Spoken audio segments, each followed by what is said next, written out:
education, but he just stands there like a statue while the house. Imagine waking up to a beautiful morning only for your degenerate roommate to ruin the vibe immediately. Gul is on a mission to wake up the resident red flag, Uriam, and she is not taking no for an answer. Uriam is looking like a literal zombie because she stayed up all night, and honestly, the reason is absolutely scandalous. Gul is rushing up those stairs like her life depends on it because the house is about to get a new member. Uriam finally wakes up looking like she just crawled out of a dungeon, complaining about her lack of sleep. She is grumpy, tired, and definitely not in the mood for Gul's high-energy morning routine. When Gul asks what she was doing all night, Uriam drops a total bombshell. She spent the entire night watching adult content like a true degenerate. The look on Gul's face is pure, I did not need to know that. Gul tries to move past the trauma because there are more pressing matters, but Uriam is still being a menace. She threatens Gul's life if this news isn't actually important, but the whole squad is already gathered downstairs. The tension in the room is palpable as everyone stares at a single spot. Gul drops the big news that Joel, their blue dragon egg, is finally about to hatch. This is the moment we have all been waiting for, guys. The egg is trembling and cracking, sending shockwaves through the room. But for our MC Jitae, this isn't just a cute moment. Seeing the birth of a new life triggers a massive wave of PTSD from his previous hellish timelines. Suddenly, we are thrust into a dark, gritty flashback. Jitae remembers a time when life wasn't so beautiful. He is back on a bloody battlefield, and a dying mother is desperately reaching out to him with a final, tragic request. This is peak trauma, guys. The mother is begging him to save her child, but the reality is cold and cruel. The newborn isn't breathing, and the environment is a literal war zone. Life ending before it even starts is Jitae's biggest nightmare. Back in the present, Jitae is still reeling from the dark memories, wondering why they are surfacing now. He looks at his family and realizes how different things are this time around. The sisters are all huddled around the egg, waiting for the miracle. A tiny little claw pokes through, and then a head. Joel has officially joined the chat, and she is the most adorable thing you have ever seen. Jitae snaps out of his funk to help the little dragon emerge from her shell safely. Everyone is losing their minds over how cute Joel is. She is rubbing her eyes and looking around like, where am I and why are these weirdos staring at me? Jitae is being surprisingly gentle for a guy who usually dreams of murder. The sisters are actually impressed by how Jitae handles the hatchling. He looks like a seasoned pro, but he just brushes it off like it is common knowledge. He even offers to let BOM hold her, but he is staying low-key about his skills. Gul is practically vibrating with excitement. She finally gets to hold the tiny dragon and describes the experience as healing for her soul. It is a rare wholesome moment in this chaotic household, but don't worry, it won't last. Enter Uriam, the ultimate tsundere. She is sitting on the couch acting like she doesn't care at all, but we all know she is dying to touch the baby. Gul sees right through her and starts teasing her to give it a try. Uriam decides to be a total psycho and actually tosses the baby dragon toward Jitae. Like, girl, that is a newborn, not a football. Joel is midair looking absolutely terrified while Uriam just wants to see Jitae panic. Jitae doesn't even flinch. He catches Joel effortlessly with one hand, completely ruining Uriam's plan to see him lose his cool. He is just built different, and Uriam is left looking like a total clown for her reckless stunt. Uriam admits her only goal since moving in was to see Jitae panic, but she failed miserably again. Gul is screaming because she thought the baby was a goner. Honestly, Uriam is a top-tier menace and we love to hate it. Since Joel is already in his arms, BOM suggests Jitae should just pet her. He hesitates for a second but then gives in, and the scene is so precious it could melt a glacier. Even our cold MC can't resist the dragon baby charm. BOM is the secret mastermind of the group, and she immediately pulls out a camera to capture this rare moment. She knows Jitae being soft is a legendary tier event and she is not letting it go to waste. Photo time, everyone. BOM takes it a step further and puts a red rose on Jitae's head and a blue one on Joel. It is peak cringe but also peak wholesome. Jitae looks like he wants to die of embarrassment, but he is too tired to fight back. Urium is complaining that the whole setup is cringy, but she still joins the group for the photo. Deep down, these dragons are becoming a real family, even if they show it by throwing babies and watching adult videos. Look at that family photo. Joel is even getting her first bottle, looking like the pampered princess she is. But the celebration has to end because they have a serious problem to solve regarding Joel's future in the human world. BOM explains that Joel can't just walk around as a dragon. She needs to learn how to polymorph into a human, and she needs to learn it fast. BOM plans to use a magic transfer to speed up the process before the semester starts. This isn't some cheap trick, though. Magic transfer is high stakes because it literally eats away at the lifespan of the person doing the teaching. BOM is willing to give up her own life force just so Joel can enjoy being a kid. Dragons grow up way too fast, and BOM wants Joel to experience all the fun human things while she is still small. It is a heavy sacrifice, but BOM is determined to be the best big sister ever. Jitae is just watching, probably thinking about the cost. Jitae offers to help if needed, but BOM has a very specific favor in mind. She is acting all shy and innocent, but you can tell she is cooking something up. She wants Jitae to stay right by her side during the entire ritual. BOM is definitely playing the weak maiden card here.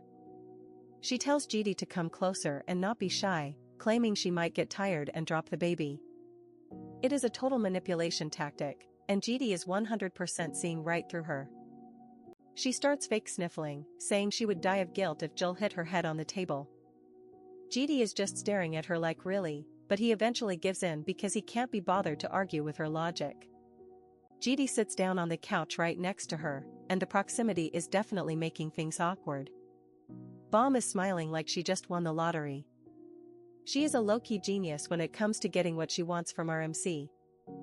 BOM suddenly complains that the couch is hard, which is a total lie since it is full-grain leather. She is just trying to find any excuse to get closer to Jitae.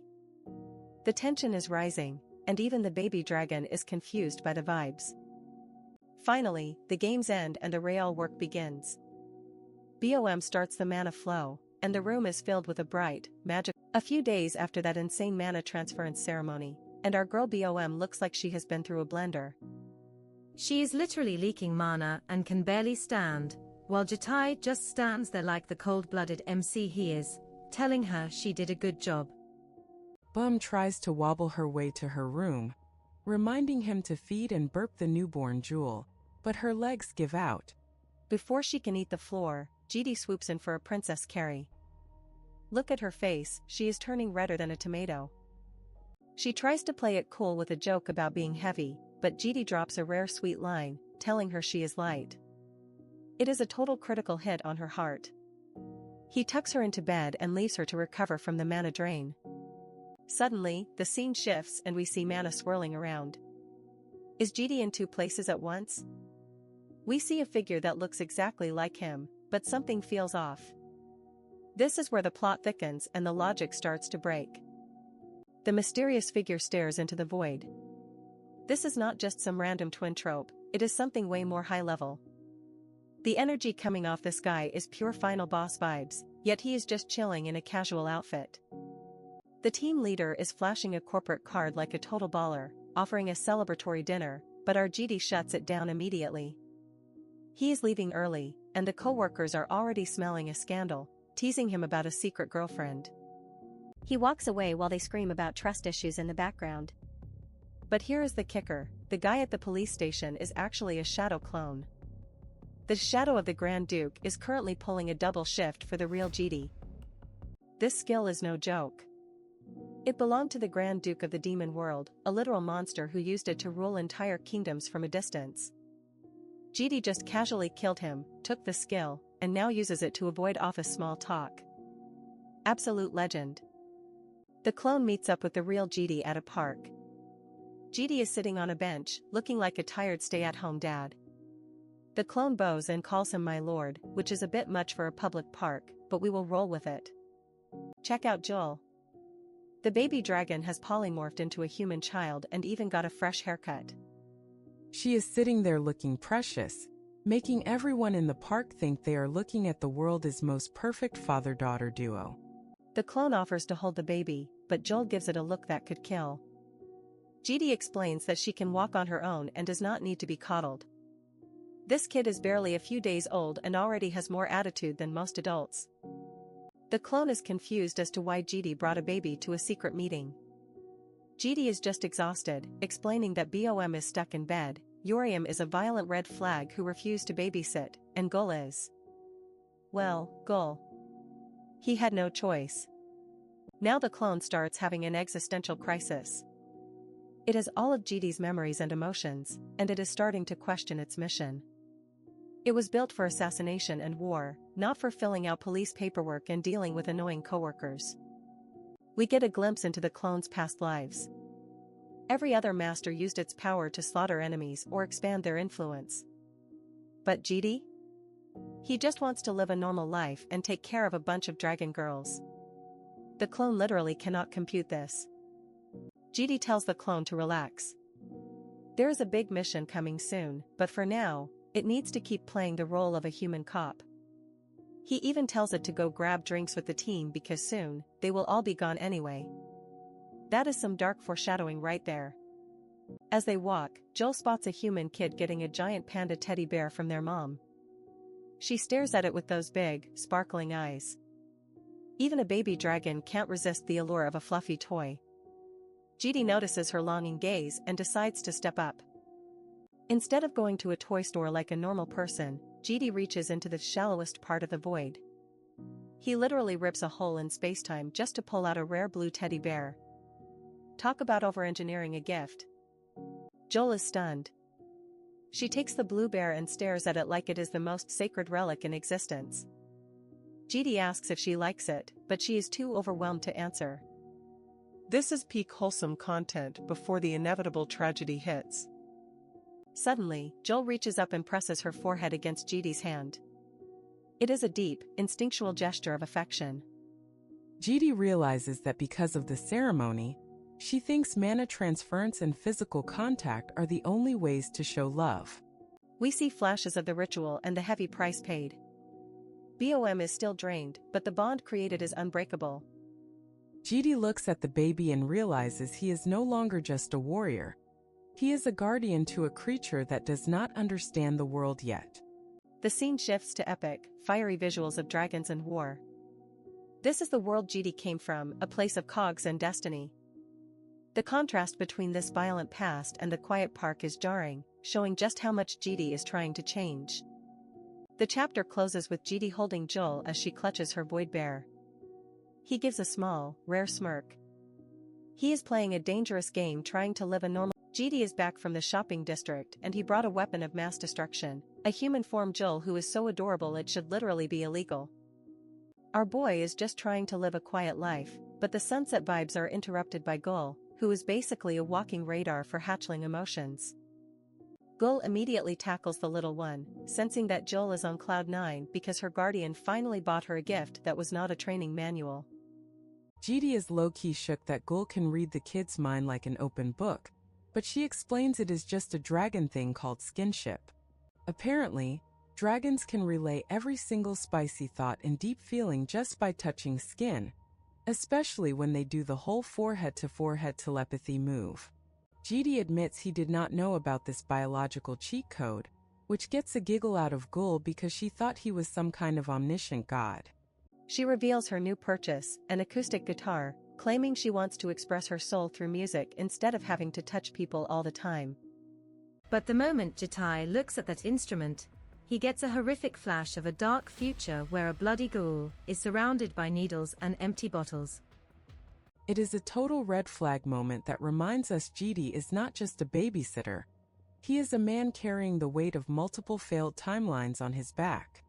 Back in reality, he notices her fingers are already trashed from practice and tells her to chill out before she accidentally turns her hobby into a chore. Gul is a total overachiever who wants to give it her all, but Jitae shifts the topic to BOM, who is currently out for the count with a nasty fever. Poor BOM is basically suffering from a mana hangover after overworking herself to help Joel learn how to look like a human child. As for Urium, the fierce red dragon has officially retired from violence to become a shut-in drama addict, which Jitae honestly prefers over her burning down the neighborhood. The domestic bliss is cut short when Jitae's eyes turn cold, sensing an ominous presence that definitely did not get an invite to the housewarming party. He drops the dad act and orders Gul to take the little one to her room and lock the door, his voice sounding like a threat from a final boss. Gul knows better than to argue when Jitae gets that look in his eyes, so she grabs Jul and makes a break for it while the atmosphere turns heavy. Suddenly, some high-tier armored cosplayers known as Guardians show up, acting like they are the main characters of a dark fantasy epic.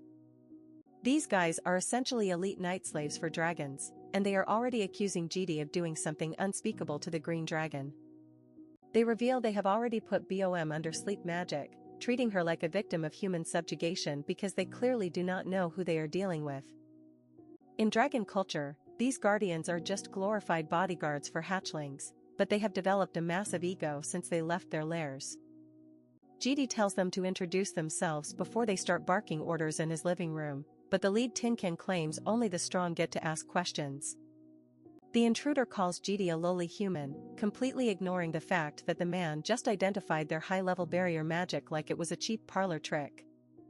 Jitae is bored of the drama and explains that BOM is just on bed rest because she worked too hard, but these guys are not interested in logic. The Guardians are visibly shaken when Jitae mentions they were supposed to be scattered in a distant dimension, information no mere mortal should ever possess. They identify themselves as the keepers of the history of causality, which is a very long way of saying they are interdimensional hall monitors with bad attitudes. Since they have the moral compass of a brick, they decide that executing Jitae right now is the only way to save the timeline from his inevitable chaos. They launch a full-scale assault on a man who has died and killed more times